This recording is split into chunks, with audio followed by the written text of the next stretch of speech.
Hello बच्चों, let us read this question. Initially, the space between the plates of the capacitor is filled with air and the field strength in the gap is equal to E0. Then half the gap is filled with uniform isotropic dielectric with permittivity epsilon as shown in figure 3.12. Find the moduli of the vectors E and D in both parts of the gap 1 and 2 if the introduction of the dielectric does not change the voltage across the plates. तो इस question के लिए जो की concept होगा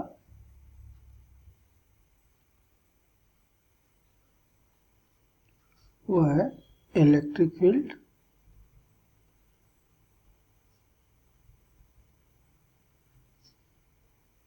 and displacement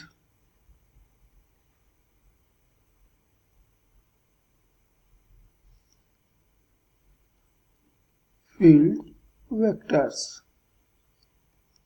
और इन्हीं को हम रिस्पेक्टिवली E और D वेक्टर से हम रिप्रेजेंट करते हैं. सो लेट इलेक्ट्रिक फील्ड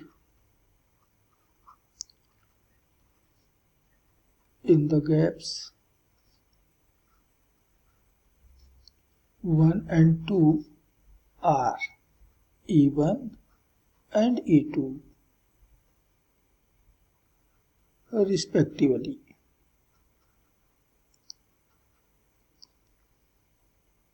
मतलब यहाँ पर फील्ड इलेक्ट्रिक फील्ड E1 है और इस गैप में E2 है और हम ऐसे ही और मान लेते हैं कि यहाँ पर डिस्प्लेसमेंट फील्ड D1 और यहाँ है मान लेते हैं D2.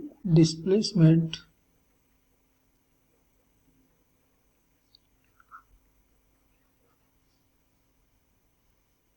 Field are D1 and D2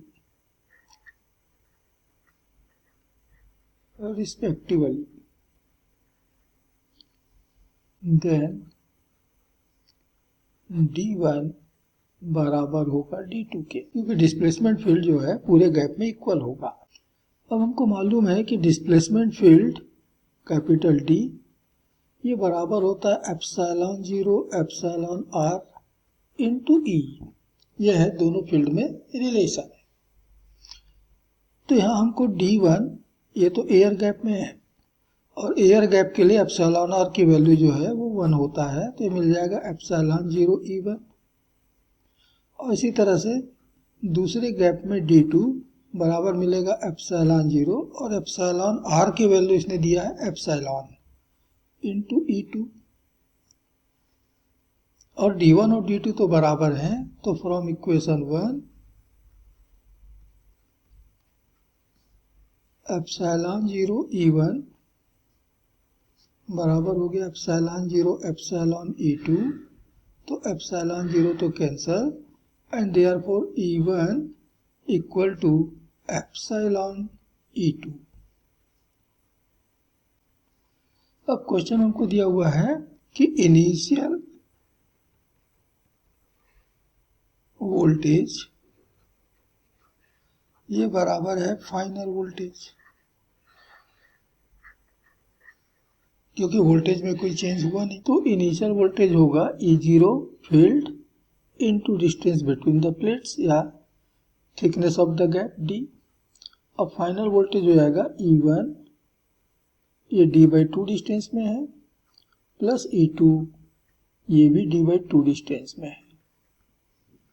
तो यहाँ से हमको मिल रहा है therefore E1 plus E2 equal to 2E0.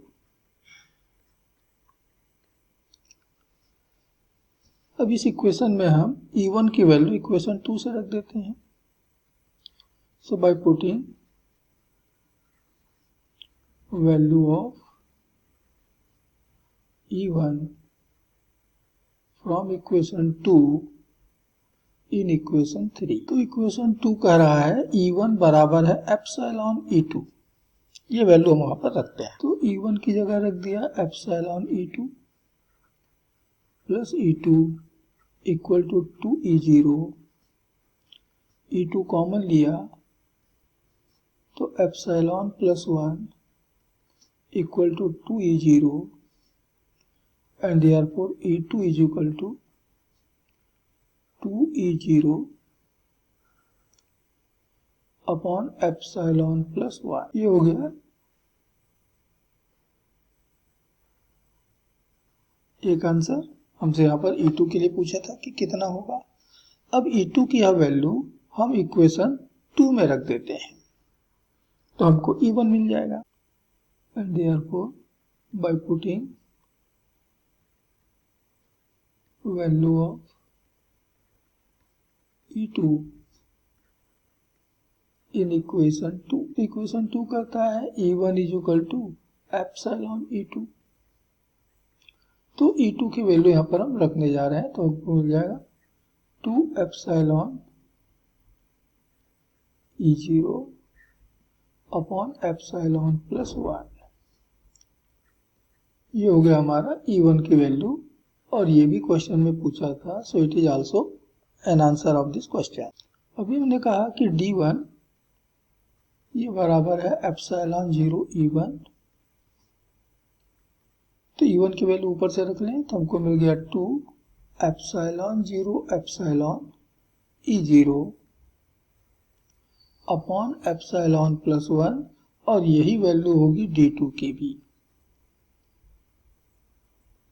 तो D1 और D2 दोनों की वैल्यू मिल रहा है 2 epsilon 0 epsilon E0 upon epsilon plus 1 and therefore this is also an answer of this question. तो ये इस क्वेश्चन के लिए फाइनल आंसर से हैं। Hope you understood it well. Best of luck.